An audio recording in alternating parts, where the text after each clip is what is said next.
하나님을 아버지라 부르며 자녀들이 모였습니다. 이곳에 모인 자녀들의 예배를 받아 주시옵소서. 아버지의 마음이 자녀들 한 사람 한 사람 마음 안에 부어지기를 소원합니다. 아버지의 마음을 부어 주시옵시고 아버지의 마음을 이해하고 깨닫는 자녀가 되게 하여 주시옵소서. 예수님 이름으로 기도드리옵나이다. 아멘.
감사합니다. 지금 밭에 나가면 정말 이 지역 전부 다 추수할 게 가득해요. 추수의 때입니다. 오늘 오후 2시부터 3시까지는 영혼을 살리는 기도회가 있습니다. 같이 참여하셔서 기도하시길 바랍니다. 오늘 말씀 로마서 1장입니다. 오늘 본문 말씀 로마서 1장 1절로 4절까지입니다.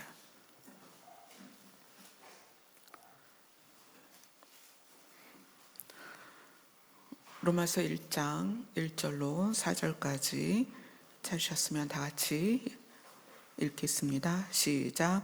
예수 그리스도의 종 바울은 사도로 부르심을 받아 하나님의 복음을 위하여 택정함을 입었으니 이 복음은 하나님이 선지자들을 통하여 그의 아들에 관하여 성경에 미리 약속하신 것이라. 그의 아들에 관하여 말하면 육신으로는 다윗의 혈통에서 나셨고 성결의 영으로는 죽은 자들 가운데에서 부활하사 능력으로 하나님의 아들로 선포되셨으니 곧 우리 주 예수 그리스도시니라. 아멘. 예수님께서 모든 약한 자와 모든 병든 자들을 고치시면서 그들을 바라보며 불쌍히 여기셨다. 때로는 눈물을 흘리시며 그들을 긍휼히 여기셨습니다. 그 예수님이 눈앞에 보였던 유대인들을 바라보며 어떤 마음이셨을까? 또는 지금 오늘 예배를 드리는 우리를 바라보며 어떤 마음이셨을까? 그 예수님이 왜 2000년 전에 이 땅에 태어나셔야만 했는가? 그것을 오늘 하나님의 완전한 설계도라는 제목으로 우리가 말씀을 함께 나누도록 하겠습니다. 자, 로마서 1장 1절은 이렇게 시작이 됩니다. 예수 그리스도의 종 바울은 사도로 부르심을 받아. 부르심을 받다라는 표현은 두 가지의 내용이 들어있어서 이것을 이해하셔야 돼요. 부르심을 받다. 하나님께서 부르셨습니다. 하나님이 부르셨다고 해서 모두가 받아들이진 않습니다. 복음이 그렇습니다. 세상을 향하여 선포되지만 모두가 그 복음을 받아들이진 않습니다. 바울은 자기를 사도로 부르시는 것에 대해서 받아들였다. 그러니까 부르시는 주체가 다르고 받아들이는 주체가 다릅니다. 그래서 여기서 부르심을 받았다는 것은 하나님께서 부르셨고 그것을 바울이 받아들였다. 그래서 부르시는 주체인 하나님께서 받아들인 주체인 바울과의 관계에서 하나님은 무엇을 요구하셨느냐? 부르셨으면 부르신 요구가 있겠죠? 받아들였다면 부르신 요구를 받아들인 거예요. 그게 뭐냐면 복음을 위하여, 하나님의 복음을 위하여 택정함을 입었다, 구별되었다는 거예요. 복음을 위하여. 그래서 부르심을 받은, 하나님께서 부르신 것을 다메섹에서 예수님을 만나고 그래서 그것을 받아들인 다음에 하나님의 복음을 위하여 구별되었습니다. 그래서 바울은 누구보다도 자신 있게 자기가 부르심을 받은 이유와 그 부르심의 내용에 대해서 자세히 설명할 수 있는 사람입니다. 이게 부르심을 받았다는 것이 순식간에 이루어지는 것 같지만 굉장히 긴 과정이에요. 부르심을 바울 입장에서 구약 성경에 능통한 사람이에요. 구약 성경에 능통한 사람, 율법에 능통한 사람이 예수라는 사람이 나타나서 하나님의 아들이다, 예수라는 사람이 나타나서 메시아다, 이런 말들이 있었고 그 예수님이 십자가에 못 박혀 죽은 것까지 다 그 역사 안에서 보는 바울 입장에서 하나님의 부르심의 내용은, 그 내용은 이제 우리가 볼 거예요. 부르심의 내용이 뭐냐? 하나님의 복음인데 그 복음의 내용은 2절을 같이 읽습니다. 시작. 이 복음은 하나님이 선지자들을 통하여 그의 아들에 관하여 성경에 미리 약속하신 것이라. 하나님의 복음을 위하여 구별되었는데, 바울이 하나님의 복음을 위하여 구별되어 되는 과정에서 그 부르심의 내용을 완전히 동의했기 때문에 받아들였다라는 표현이 되는 거예요. 그리고 하나님의 복음을 위하여 구별되어 쓰임받는 것입니다. 근데 이 복음의 내용이 뭐냐면 바울이 그렇게 능통했던 구약과 율법의 내용이 하나님의 아들에 관한 것이다. 하나님의 아들에 관한 것이다. 다메섹에서 예수님을 만나고 그 예수님이 하나님의 아들이라는 걸 깨달았어요. 그리고 나서 바울은 자기가 읽었던 모든 구약의 성경과 율법이 그 아들에 대한 것이구나라는 걸 깨달았다는 거예요. 그래서 그것을 받아들였다. 부르심을 받았다. 부르심을 받아들였다. 이 부르심의 내용이 복음이다. 하나님의 복음이다. 근데 그 하나님의 복음이 뭐냐면 선지자 또는 대언자로 표현되는 이 구약의 모든 사람들이 구약을 통하여 말하고자 하는 하나의 메시지는 하나님의 아들이다. 그래서 그 하나님의 아들에 대한 것, 그의 아들에 관하여 성경이 미리 약속했다. 이 구약은 그거예요. 미리 약속했다. 누구에 대하여? 그의 아들에 대하여. 자, 3절을 같이 읽겠습니다. 시작.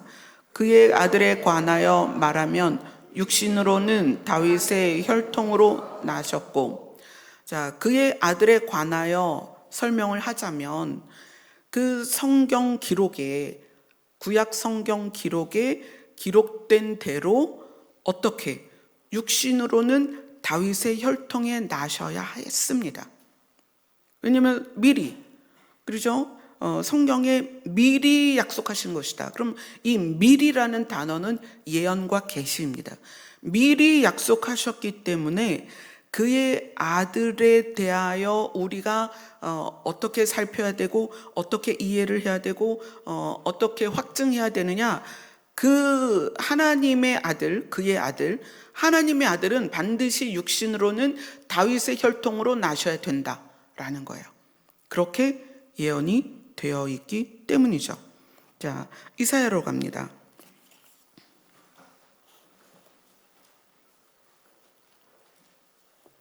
이사야 11장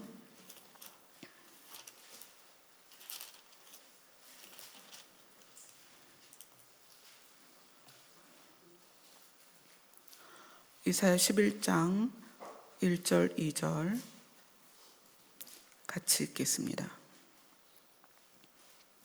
시작. 이새의 줄기에서 한 싹이 나며 그 뿌리에서 한 가지가 나서 결실할 것이요 그의 위에 여호와의 영 곧 지혜와 총명의 영이요 모략과 재능의 영이요 지식과 여호와를 경외하는 영이 강림하시리니. 이사야 11장은 1절 2절을 통해서 이새의 줄기, 이새는 다윗의 아버지죠. 그래서 이새의 아들 다윗, 이새의 줄기에서 한 싹이 나고 거기 뿌리에서 가지가 나서 열매를 맺을 것이다. 그에게 여호와를 경외하는 영이 강림하실 것이다. 예수님에 대한 이제 그 구체적인 예언들이 성경 안에 가득하지만 몇 가지만 보도록 하겠습니다. 그리고 시편으로 갑니다. 시편 132편입니다.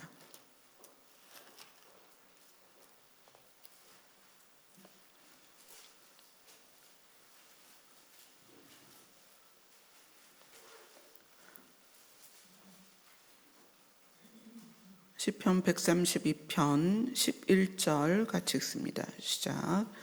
여호와께서 다윗에게 성실히 맹세하셨으니 변하지 아니하실 것이라.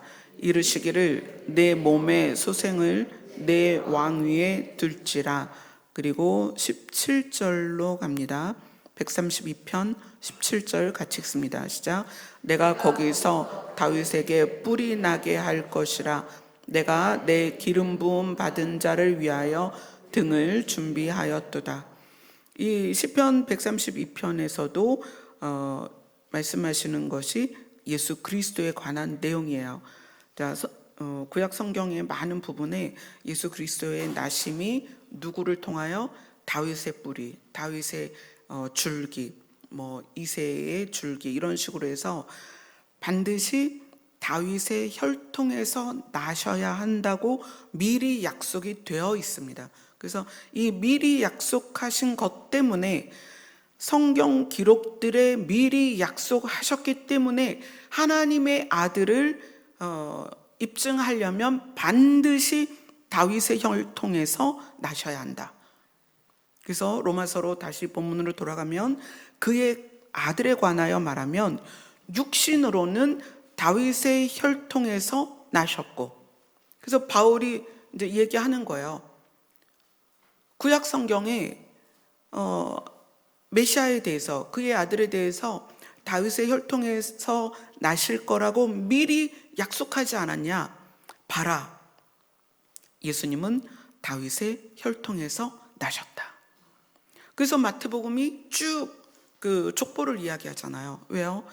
미리 약속하신, 성경 기록에 미리 약속하신 것을 증명하기 위해서 예수님은 다윗의 혈통에서 나셔야 했고, 그렇게 나셨고 기록대로 이루어졌습니다.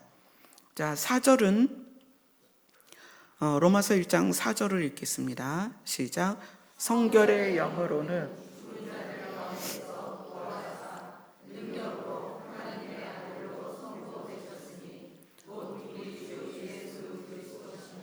네, 성결의 영으로는 이제 거룩함의 영으로는, 또 이 거룩함의 영이다, 성결의 영이다 이렇게 표현하는 것은 신성으로는, 신으로서도 증명이 돼야 되잖아요. 그의 아들. 지금 2절도 그의 아들, 3절도 그의 아들이에요. 그러면 그가 누구냐면 하나님이죠. 하나님의 아들이라고 증명이 되려면 육신으로는 다윗의 혈통에서 나야 하고, 그 다음에 성결의 영으로는, 거룩한 영으로는, 신성으로서는 죽은 자들 가운데에서 부활해야만 하는 거예요. 왜냐하면 육신으로 왔다가 육신으로 죽는 건 당연합니다. 사람은 나면 반드시 죽게 돼 있어요. 그런데 태어나서 죽는 것으로 마무리되면 하나님의 아들과 사람이 구분이 안 가요. 그래서 바울이 얘기하는 거예요. 하나님의 아들이라고 말할 수 있으려면 육신으로는 다윗의 혈통으로 태어나야 하고, 영으로는 죽은 자들 가운데에서 부활해서 그 부활의 능력으로 하나님의 아들로 선포돼야 된다. 아멘. 자, 우리 4절을 다시 한번 읽겠습니다. 시작. 성결의 영으로는 죽은 자들 가운데에서 부활하사 능력으로 하나님의 아들로 선포되셨으니 곧 우리 주 예수 그리스도시니라. 죽었다 살아난 사람들은 분명히 있습니다. 나사로도 죽었다 살아났어요. 근데 죽었다 살아난 사람과 예수 그리스도의 부활과 차이가 뭐냐? 죽었다 살아난 사람도 다시 죽었다는 거예요. 그렇지만 예수님은 죽었다가 살아나셔서 그 상태에서 많은 제자들이 보는 앞에서 어떻게 하셨어요? 승천하셨어요. 그 모습 그대로. 그래서 부활과 죽었다 살아나는 건 전혀 다르다. 그래서 죽은 자들 가운데에서 부활하셔서 부활의 능력으로 하나님의 아들인 것을 선포하였습니다. 누구다? 그것이 주 예수 그리스도다. 이렇게 얘기를 해요. 자, 그런데 이 예수 그리스도를 그의 아들이다, 그의 아들이다 이렇게 이야기를 하면서 그 내용이, 개념이 조금 더 구체화됩니다. 이 구체화된다는 것은 그의 아들, 하나님의 아들, 이 하나님의 아들을 조금 더 의미를 구체화해요. 그게 어디냐면 로마서 8장으로 갑니다.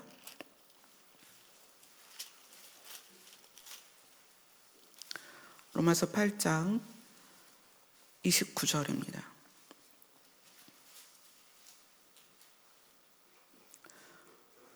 로마서 8장 29절 같이 읽습니다. 시작. 하나님이 미리 아신 자들을 또한 그 아들의 형상을 본받게 하기 위하여 미리 정하셨으니 이는 그로 많은 형제들 중에서 맏아들이 되게 하려 하심이니라. 자, 그의 아들, 그 아들, 여기서 우리가 쭉 그의 아들로 읽었습니다. 하나님의 아들. 근데 그 하나님의 아들이라는 표현을 어떻게 구체화를 했냐면 맏아들로 구체화를 했다는 거예요. 왜 그랬을까요? 하나님이 미리 아신 자들을 또한 그 아들의 형상을 어떻게 하기 위해서? 본받게 하기 위해서. 그러니까 하나님의 아들, 그러면 우리가 믿음의 대상이고요. 그죠? 믿음의 대상이고 영광스러운 이름입니다. 하나님의 아들, 그러면 정말 영광스러운 이름이에요. 그리고 그 영광스러운 아들의 이름을 우리는 믿습니다. 믿음의 대상이에요. 그런데 그 믿음의 대상인 예수 그리스도에 대해서 그 아들에 대하여 좀 더 의미를 구체적으로 개념을 바꿨단 말이에요. 개념을 구체적으로 바꿨어요. 근데 뭐라고 바꿨냐면 맏아들로 바꿨습니다. 예수 그리스도는 맏아들이다. 왜냐하면 이유가 로마서 8장 29절에 나오죠. 그 아들의 형상을 본받게 하려 합니다. 그냥 그의 아들로 표현될 때 예수 그리스도 하나님의 아들, 그러면 그건 우리의 믿음의 대상이에요. 그죠? 영광스러운 이름이고 우리의 믿음의 대상이에요. 근데 그 믿음의 대상에 대해서 성경은 개념을 좀 더 구체적으로 했다는 거예요. 그건 뭐냐면 믿음이 뭐냐는 거예요. 믿음이 뭐냐? 예수님, 하나님의 아들, 저는 그걸 믿습니다. 그러면 그 믿음이 뭐냐는 거예요. 그 믿음 갖고 어떻게 할 거냐는 거예요. 그 믿음으로 국을 끓여 먹어요? 밥을 해 먹어요? 믿음으로 어떻게 하냐는 거예요. 그래서 성경은 그 하나님의 아들이라는 표현을 조금 더 구체적으로 개념을 구체화시켜서 우리에게 이해시키는 거예요. 우리를 설득하는 거예요. 너희가 그의 아들, 하나님의 아들을 믿는다는 것은 그의 형상을 본받는 것이다. 그렇게 우리를 좀 더 적극적으로 믿음으로 끌어가는 거예요. 우리를 적극적으로 하나님의 아들, 믿음의 대상에서 어떤 대상으로? 본받아야 할 대상으로 그 개념을 구체적으로 우리에게 알려주고 우리를 그렇게 이끌어가는 거예요. 자, 그것에 대해서 히브리서로 갑니다. 신약성경 353페이지 히브리서 1장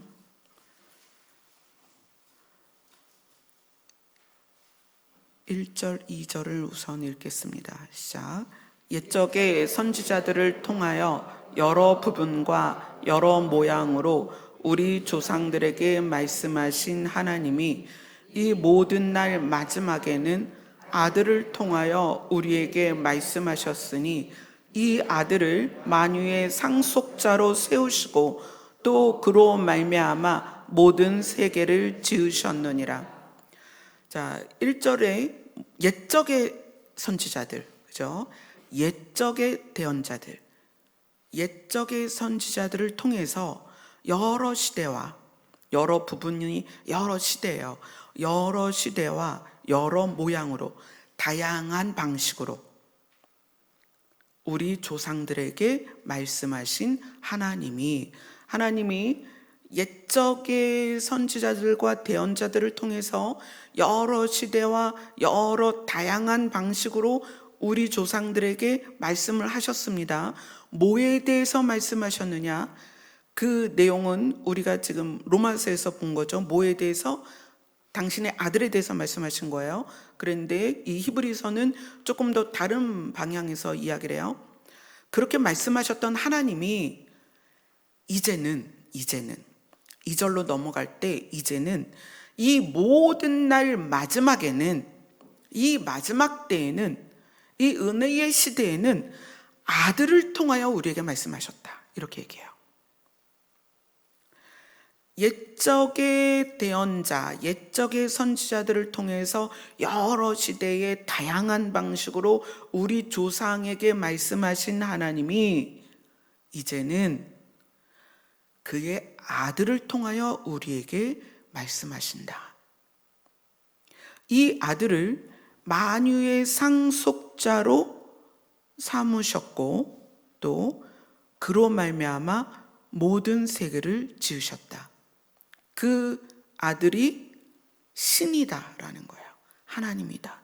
신이시다. 3절을 같이 읽겠습니다. 시작.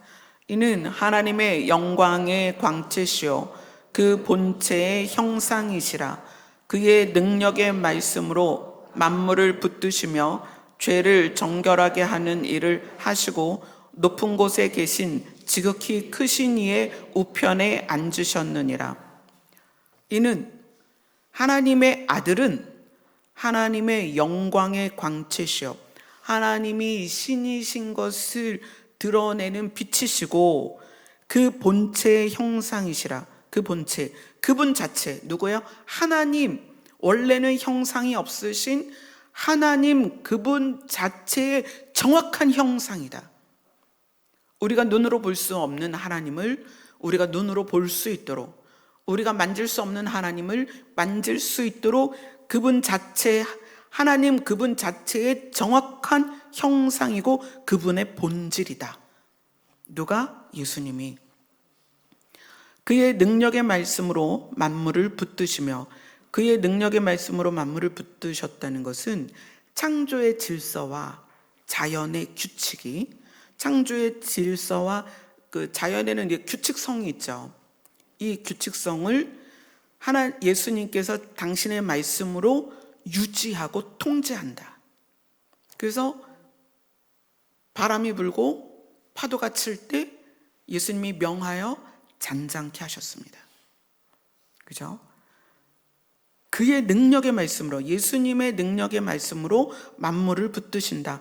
모든 생명이 유지되도록 하시는 분이시다. 근데 그분께서 어떻게 하셨다? 죄를 정결하게 하는 일을 하시고, 그게 무슨 사건이에요? 십자가 사건이죠. 네, 십자가는 사탄의 입장에서는 하나님의 아들을 못 박았다라고 생각을 했어요. 그러나 하나님의 아들은 죄가 없으시기 때문에 하나님의 아들은 그 못 박히는 현장에서 자기가 못 박히는 것이 아니라 자기가 죽음으로써 인간의 죄를 못 박아버렸어요. 그래서 우리를, 죄가 사망으로 이끄는 능력이 있는데 그 죄가 사망으로 이끄는 능력이 무효가 됐다. 그게 십자가 사건입니다. 그래서 그것을 죄를 정결하게 하는 일이다 라고 표현이 돼 있어요. 그리고 나서 이 십자가 사건은, 그런데 예수님은 육체는 죽어서 무덤에 들어갔잖아요. 그런데 그 다음이 높은 곳에 계신 지극히 크신 이의 우편에 앉으셨다. 이건 뭐예요? 십자가 사건과 그 다음에 이어서 부활과 승천까지 얘기를 주는 거예요. 죄를 정결하게 하는 일을 하시고 높은 곳에 계신 지극히 크신 이의 우편에 앉으셨느니라. 십자가 사건과 부활의 사건과 승천의 사건이 동시에 이 3절 안에 다 나와 있습니다. 그래서 그 예수에 대해서, 예수 그리스도에 대해서, 하나님의 아들에 대해서 성경은 뭐라고 기록을 했느냐? 5절부터 6절까지 같이 읽습니다. 시작.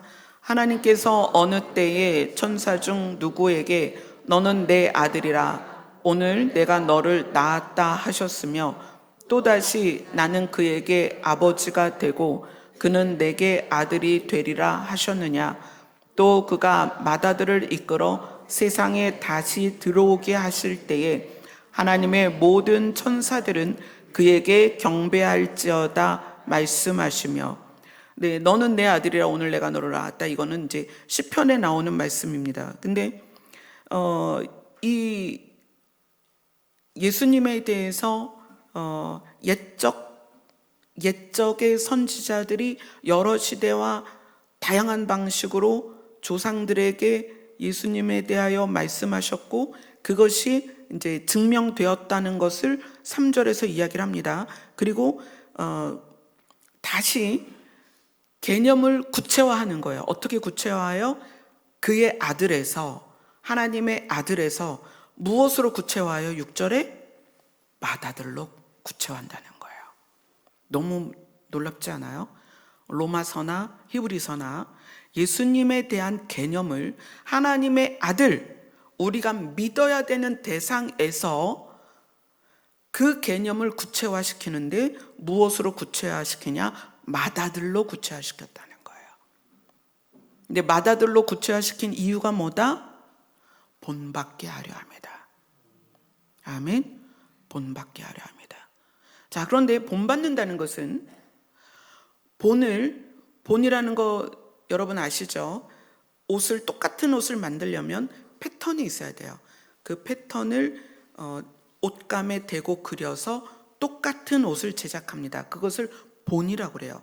자, 본은 받았습니다. 본을 받은 것으로 되냐는 거예요. 어떻게 해야 돼요? 따라서 그려야죠. 자, 우리 본문으로 다시 돌아갈게요. 부르심을 받았다는 것은 하나님이 부르셨고 그 부르심에 받았다는 건 동의를 한 거예요. 그 다음에 동의된 상태에서 그 부르심을 활동을 해야 되는 거거든요. 그게 뭐냐면 사도예요. 그래서 바울은 부르심을 받은 다음에 그 받은 것을 감당하기 위해서 자기를 그렇게 설명해요. 채찍을 내가 얼마나 맞았는지 아니? 내가 죽을 뻔했다. 물에도 던져졌고 내가 성에서도 떨어뜨렸고 나는 진짜 죽을 뻔했어. 뭘 감당하기 위해서? 부르심을 감당하기 위해서. 부르심을 받은 거는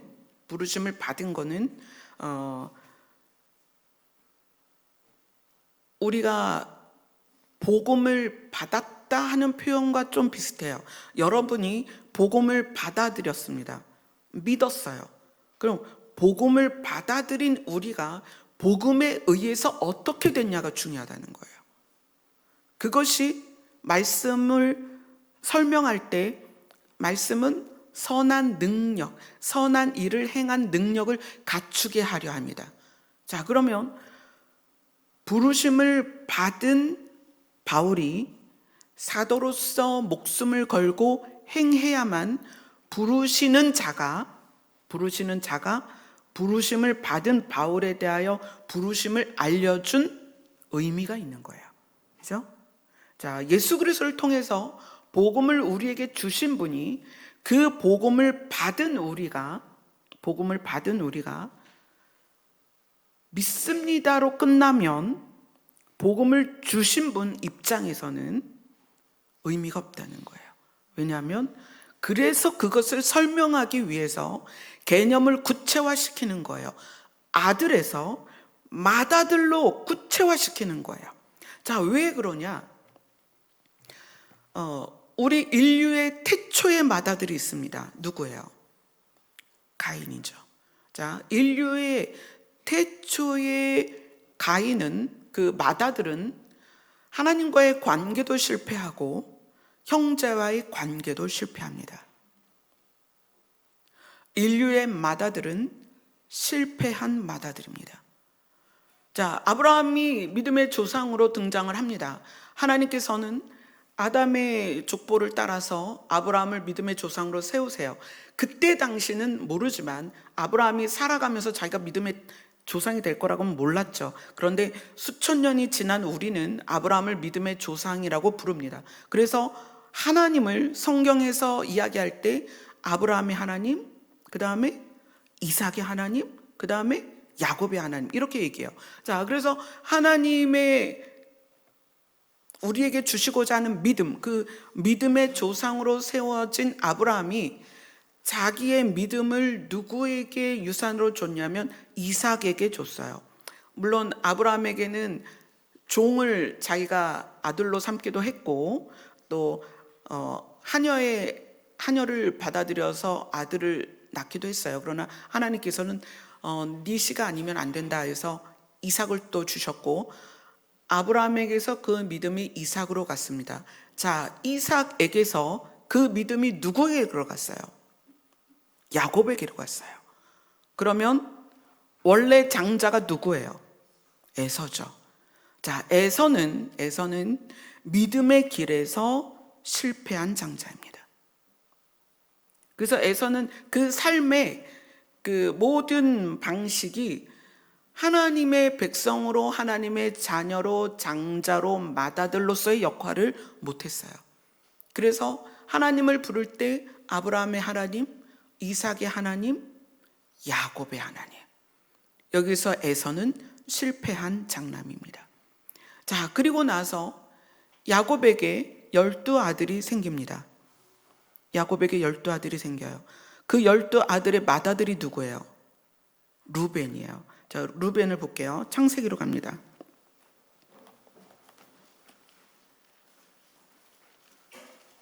창세기 49장입니다.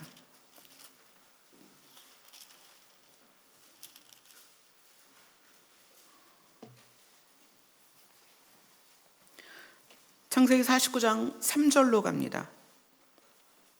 야곱은 자기의 12아들에게 유언으로서의 기도를 해줍니다. 창세기 49장 3절 같이 읽습니다. 시작.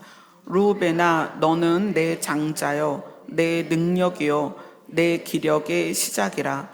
위풍이 월등하고 권능이 탁월하다마는 물의 끓음 같음으로. 네, 4절도 같이 읽습니다. 시작. 물의 끓음 같았은즉 너는 탁월하지 못하리니 내가 아버지의 침상에 올라 더럽혔음이로다. 그가 내 침상에 올랐었도다. 루벤이 원래는 장자고, 그리고 내 능력이다. 아버지도 그 장자를 사랑했습니다.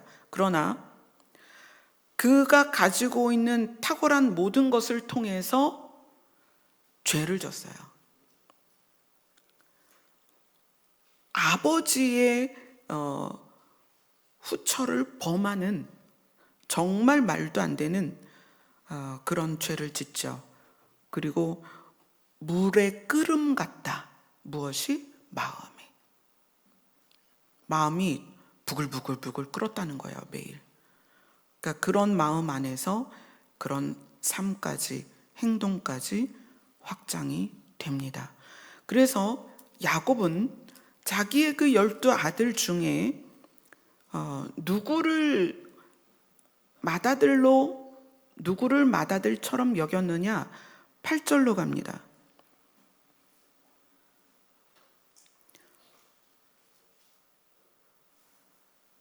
8절 같이 읽습니다. 시작. 유다야, 너는 내 형제의 찬송이 될지라. 내 손이 내 원수의 목을 잡을 것이요 내 아버지의 아들들이 내 앞에 절하리로다. 내 아버지의 아들들이 내 앞에 절하리로다. 이게 요셉이 꿨던 꿈하고 좀 비슷하죠. 볕단들이 요셉의 볕단에 절하는 것처럼 이 야곱은 죽기 전에, 이제 이게 죽기 직전이었거든요. 유언이에요. 근데 유다를 통해 아버지가 12아들을 지켜보면서 누구를 맏아들로 삼을 것이냐? 유다를 택했다는 거예요. 너는 내 형제의 찬송이 될지라. 네 아버지의 아들들이, 너의 형제들이 내 앞에 절할 것이다. 그래서 다윗도 유다의 자손에서 나오고 예수님도 유다의 자손에서 나옵니다. 인간의 역사를 통해서 장자들이 자기의 역할을 못했어요. 맏아들들이 자기의 역할을 못했습니다. 그래서 하나님께서는 하나님의 복음을 받아들인 우리, 받아들였다. 그래서 그것을 부르심을 받은 자, 이렇게 표현해요. 바울도 그렇게 부르심을 받은 자라고 표현하지만 우리가 본문으로 다시 돌아갈게요. 로마서로 갑니다.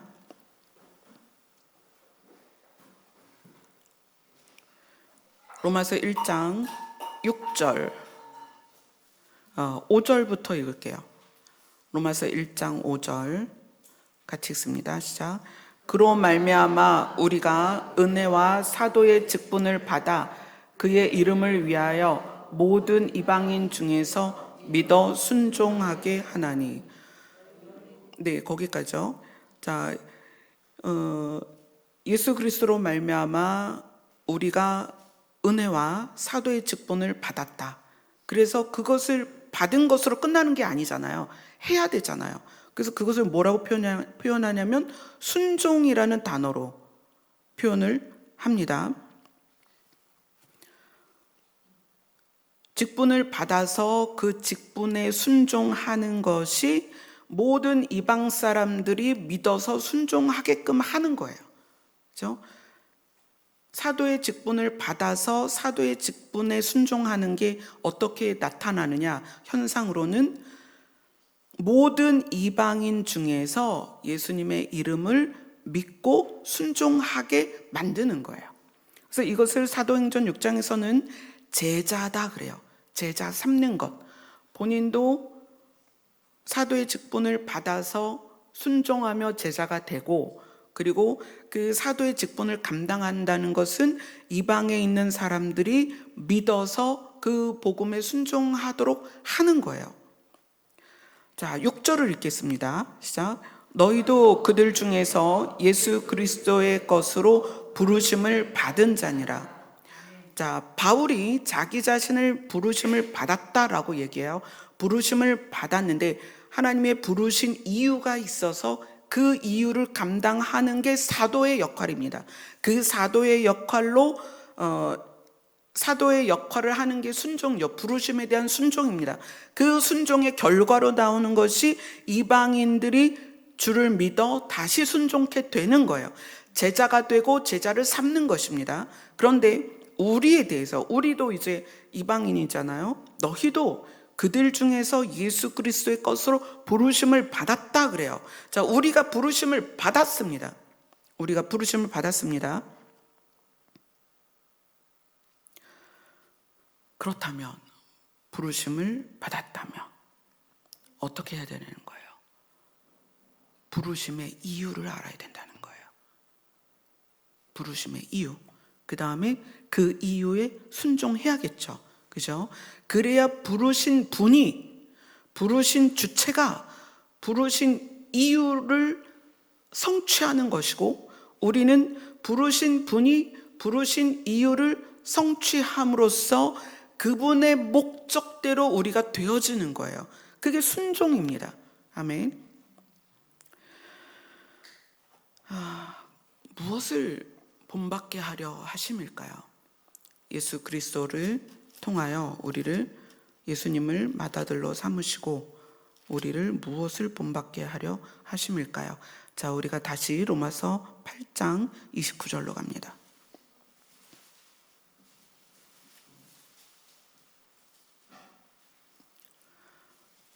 29절을 다시 읽습니다. 시작. 하나님이 미리 아신 자들을 또한 그 아들의 형상을 본받게 하기 위하여 미리 정하셨으니 이는 그로 많은 형제 중에서 맏아들이 되게 하려 하심이라. 자, 예수님을 맏아들로 삼아서 우리는 그 맏아들의 형상을 본받게 하시려고 합니다. 그럼 맏아들의 형상을 본받는다는 것이 어떤 의미냐? 자, 첫째는 요한복음으로 갑니다. 요한복음 13장입니다.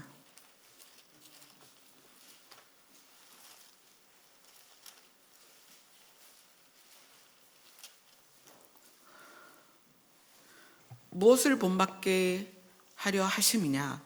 예수님이 다윗의 후손으로 육체로 오셨습니다. 우리가 똑같은 육체로 살아가고 있어요. 그럼 육체로 본받아야 될 게 있습니다. 그분의 형상을 본받게 하려 합니다. 예수 그리스도의 형상을 본받게 하려 합니다. 아들의 형상을 본받게 하려고 맏아들이라는 개념으로 구체화시켰는데 무엇을 본받게 하려 합니다? 예수님이 육체로 계시는 상태에서 우리가 육체로 본받아야 될 게 뭐냐면 요한복음 13장 34절 35절을 같이 읽습니다. 34절 35절입니다. 시작. 새 계명을 너희에게 주노니 서로 사랑하라. 내가 너희를 사랑한 것 같이 너희도 서로 사랑하라. 너희가 서로 사랑하면 이로써 모든 사람이 너희가 내 제자인 줄 알리라. 아멘. 나를 본받았다는 것을 알 것이다. 우리가 육체로 사는 동안이에요.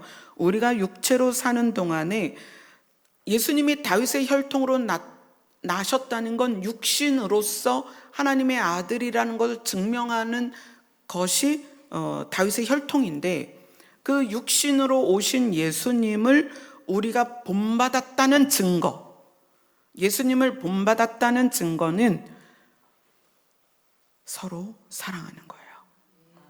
그래야만 너희가 나를 본받았다, 나의 제자가 됐다. 우리가 본을 받았지만 그 본을 가지고 그 패턴으로 옷을 만들지 않으면 그 본은 아무 쓸모가 없어요. 여기서의 본 받았다는 것은 본을 가지고 와서 패턴으로 옷감에 그려서 옷까지 만들어내야 됩니다. 옷을 만들어내는 작업을 뭐라고 말하냐? 여기선 제자다 그래요. 그렇게 살았다. 그래서 예수님이 베드로에게 그래요. 너는 지금은 나를 따라올 수 없지만 이후에는 네가 나를 따라올 것이다. 예수님의 십자가 사건 이후에 베드로는 예수님을 따라갑니다. 본받는 것이 따라가는 거예요. 어떻게 따라가는 거예요? 똑같이 따라가는 거예요. 자, 이것은 육신에 대한 본받음입니다. 자, 그 다음에 빌립보서로 갑니다. 빌립보서 3장으로 갑니다.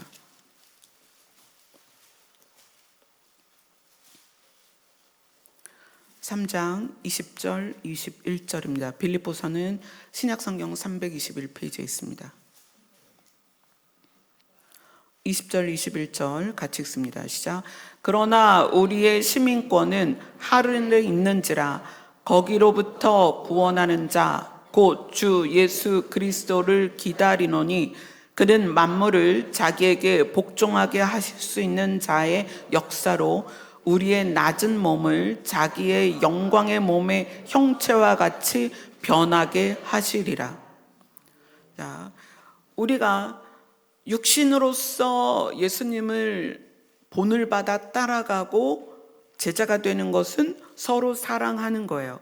이게 육신으로 사는 동안에 나타나지 않으면 제자로서 증명할 길이 없습니다. 우리가 예수님의 제자로 증명되는 것은 관계에서 드러납니다. 열심으로 드러나는 게 아니에요. 봉사로 드러나지 않습니다. 여러분 각자 가정에서 내가 사랑해야 될 대상을 사랑하고 있는가? 그걸로 예수님의 본을 받고 하나님의 아들, 맏아들이신 분을 따라오느냐라는 증명이 되는 거예요. 그런데 신성으로서는 어떻게 증명이 되느냐? 우리의 시민권은 하늘에 있다.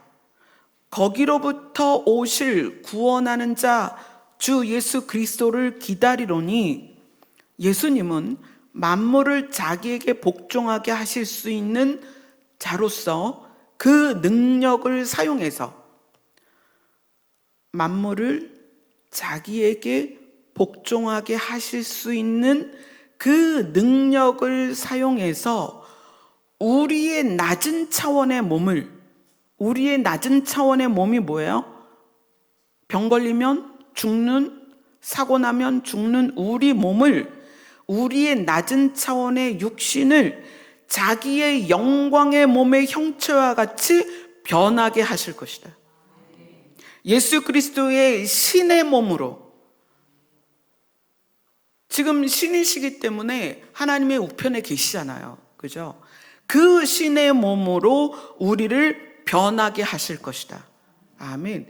이것이 신성으로서 우리가 본을 받아서 그렇게 된다는 거예요. 얼마나 놀라운 영광이에요. 그죠? 요한 1서로 갑니다. 신약 성경 뒤에 있죠. 많이 뒤로 가서 요한 1서 3장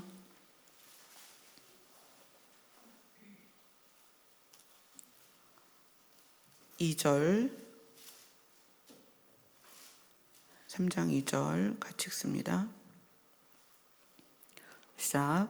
사랑하는 자들아, 우리가 지금은 하나님의 자녀라. 장래에 어떻게 될지는 아직 나타나지 아니었으나 그가 나타나시면 우리가 그와 같을 줄을 아는 것은 그의 참 모습 그대로 볼 것이기 때문이니.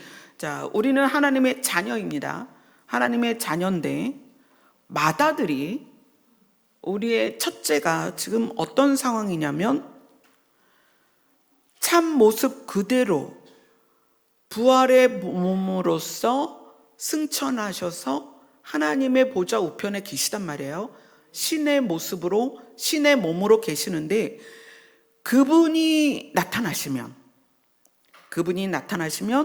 우리가 그와 같을 줄을 안다. 아멘. 우리는 그분의 부활의 몸과 같게 됩니다.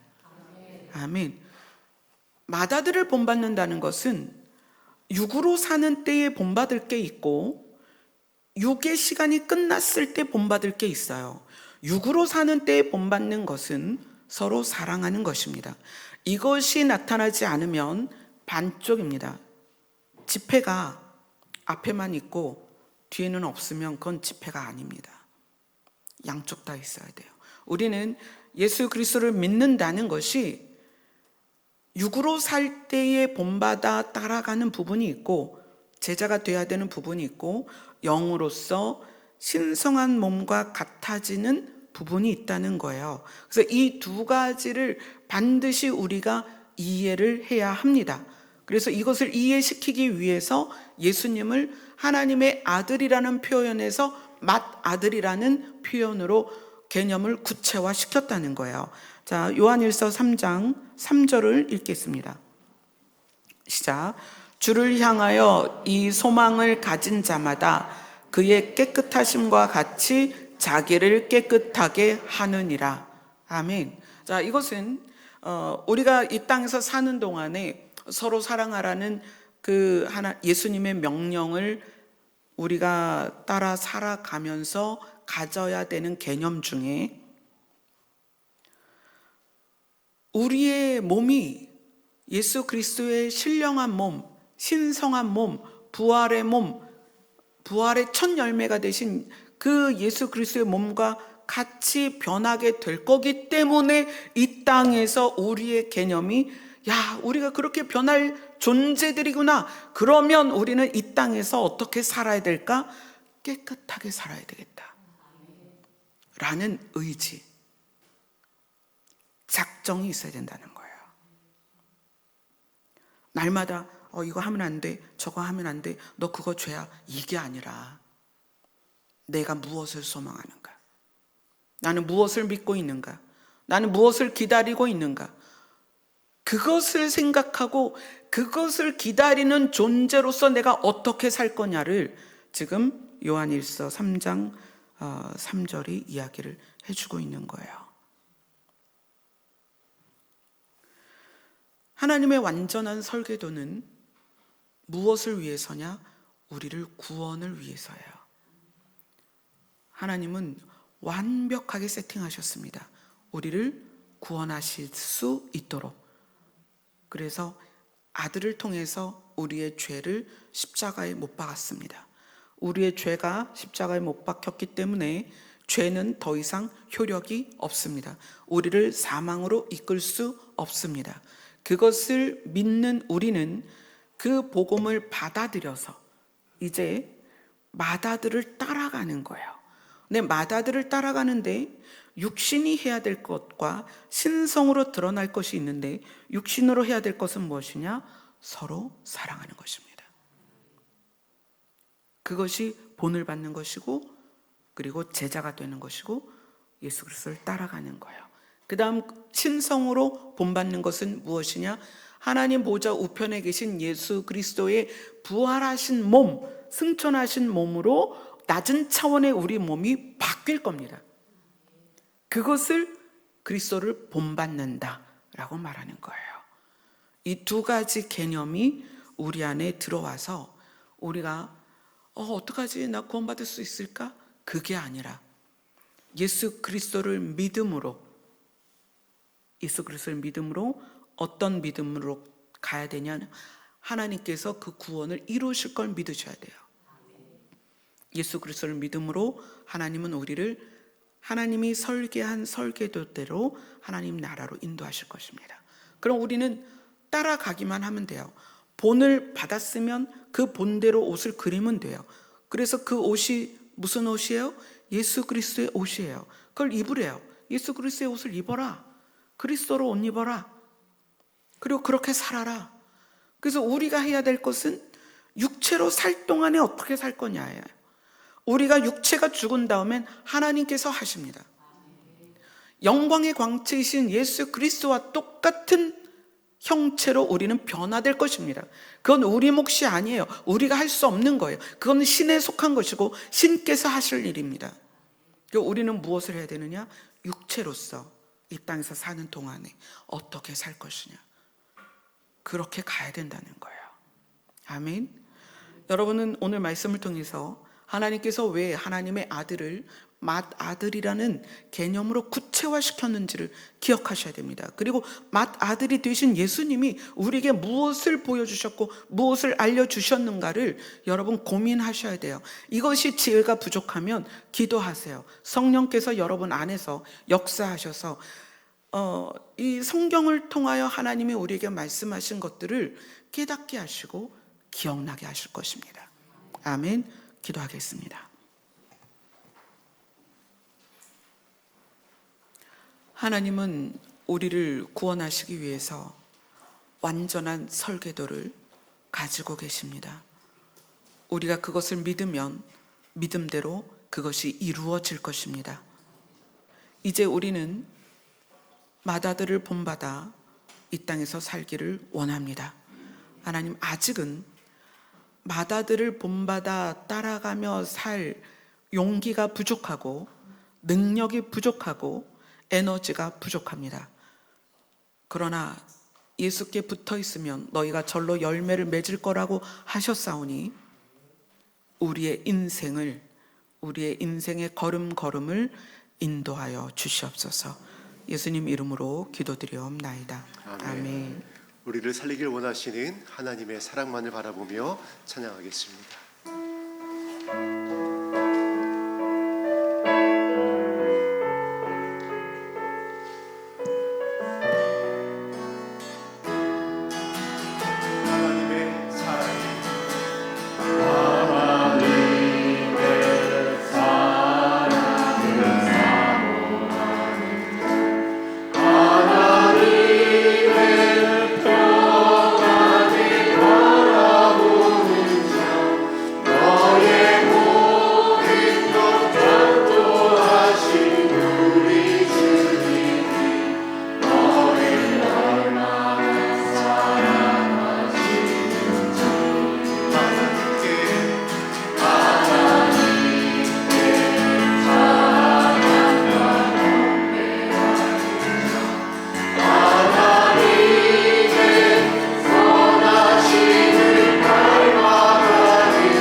신앙의 과정을 가다 보면 내 모습에서 연약함을, 부족함을 발견합니다.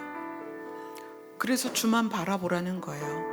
하나님께는 완전한 설계도가 있고 우리를 하나님의 나라로 인도하실 수 있는 능력이 있습니다. 그분을 바라보세요. 내 모습 보지 말고 그분을 바라보세요. 그리고 우리는 그리스도를 본받는 거예요.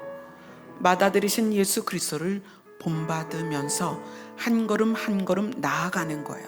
그러면 그때에 겪는 모든 어려움과 고난과 고통 속에서 하나님이 우리를 인도하십니다.